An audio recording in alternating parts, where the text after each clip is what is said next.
Разкажи ми по някоя случка така по-интересна от твое участие.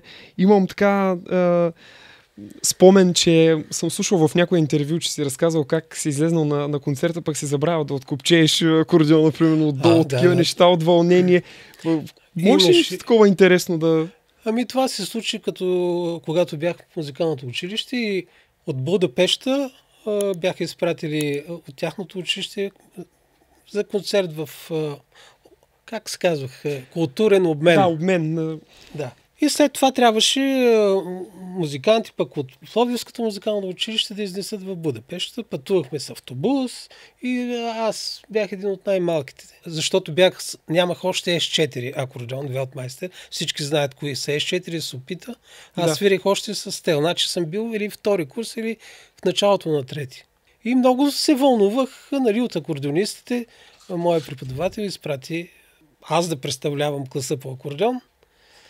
И в това вълнение изсвирих Перпетуум мобиле от Паганини.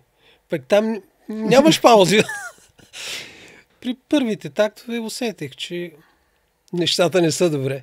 Така и свирих цялата пиеса. С закопчан акордеон? Да. Щом си можел? Оживял съм до сега, ама тогава не знаех какво ще се случи. Имах още един такъв. Когато свирихме в профсъюзния дом, на танцов състав и имахме концерт и аз трябва да отида и там, защото в същото време се провеждаше в младежкия дом пък някакъв фестивал или като конкурс или не знам, но трябваше там пък да свира, спомням си, Скерцо от Холминов. И аз трябваше да ги съчетая много тези неща. В това състояние, като съм отишъл в младежкия дом и почвам да свира това Скерцо и от първата част и отидах направо на последната.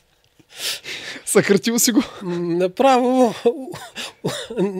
уразилих пиесата, ама така се случи.